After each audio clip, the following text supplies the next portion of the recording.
really this now afternoon, and that is really to give you sort of an IC 101 class or an ABCs of interstitial cystitis to sort of get those of you who are new into the field, maybe newly diagnosed, or even who've had it for a while and still are not really all that clear on what's going on in the field right now, give you a good understanding of what's happening.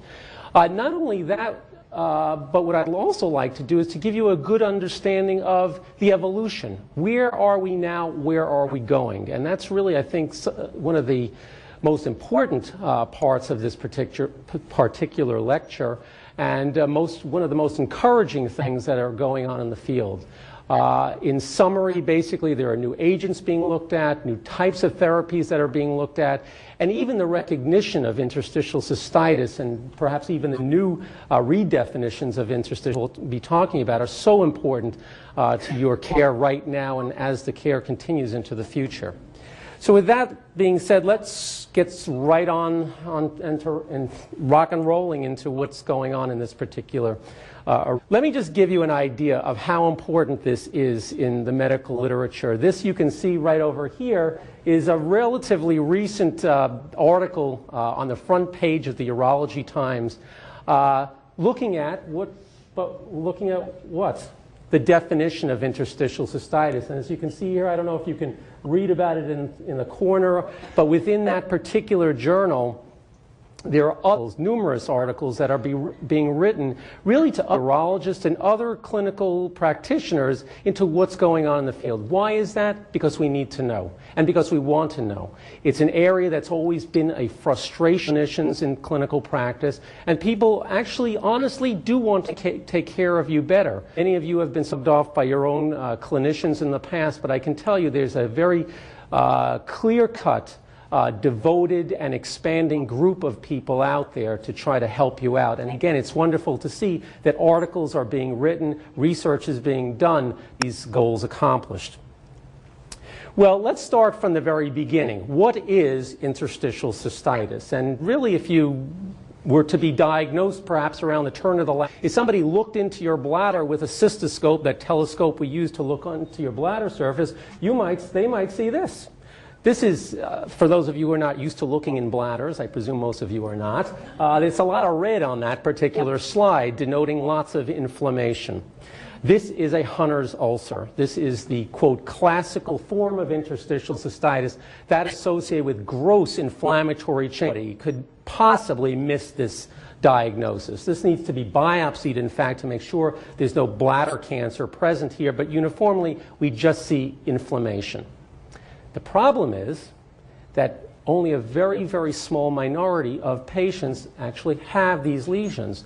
Most patients, when we look into their bladders who have interstitial cystitis, we see a completely normal pink bladder wall. That's about it. And you couple that with a negative urine, no blood, there's pus in the urine. We send out special tests, maybe other tests, something called a urine cytology to look for cancer cells. We go ahead and slice and dice patients up with CAT scans and MRIs. We see nothing. And because of that lack of what we call objective findings, patients are sort of put to the side as being, must be a psychosomatic illness, go take a nice trip to Bermuda for a while, and that's the end of it. Well, things have changed clearly. And that gets into definitions. What is interstitial cystitis? To give you an idea of exactly how things are evolving, we're changing the name. There was just a recent meeting in Rome. Not just the Americans, but people from Italy, people from Japan, people from the Netherlands are coming together to redefine what's going on here. And now we've come up with different nomenclature. We're no longer calling it interstitial cystitis. We'll probably be going to this. PBS, painful bladder syndrome / interstitial cystitis.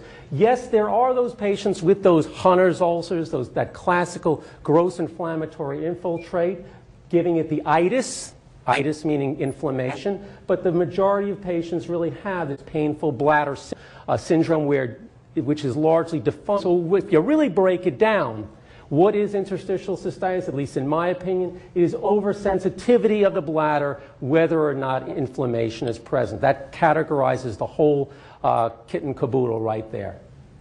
So when you think about it, What is interstitial cystitis in the majority of people? It is a condition or a syndrome characterized and defined by its symptoms, which include that urgency of urination, the frequency of urination, that pelvic discomfort or frank pain that occurs. Many of you may also have urethral type symptoms that occur, dysuria, that pain with urination, or just urethral type tenderness, and we'll talk about more along. But again, these symptoms, this symptom complex is coupled with what again? A negative other things. There's no evidence of a urinary tract infection. There's no evidence of bladder cancer. There's not overwhelming evidence of any other pelvic-based conditions like endometriosis, etc. The problem with interstitial cystitis that many clinicians face is we have some good therapies for the blood, but the other problem is that other things may be coexisting. And what are those other things? They have pain with sexual intercourse. They may take a while for the urine to start flowing out. Many female patients, in fact, may have symptoms that are similar to a guy with a big fat prostate that's blocking the flow of urine. Many patients have problems with constipation, low back pain. Why is that?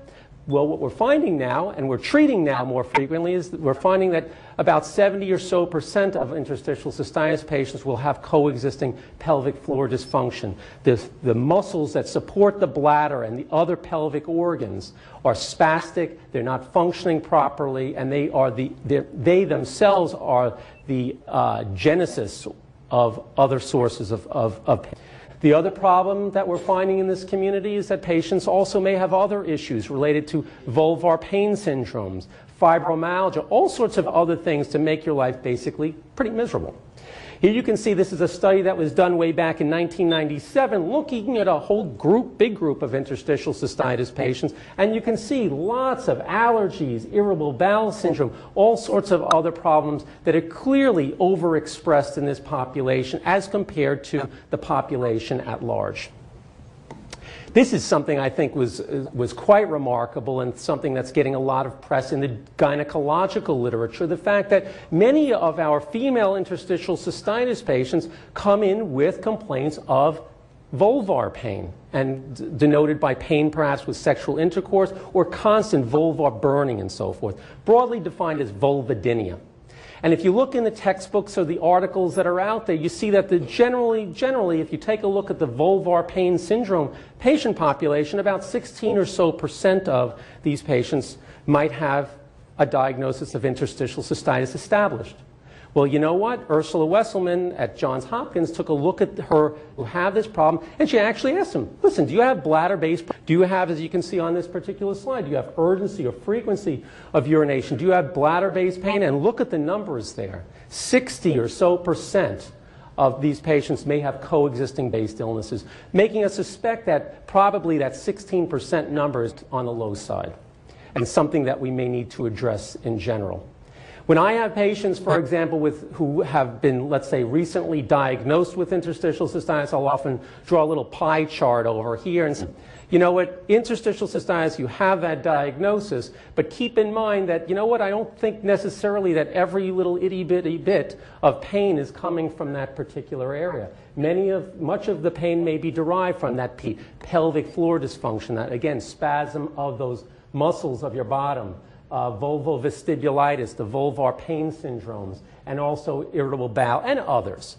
Again, the take-home message here is that each one of these issues may need to be addressed with their bladder-based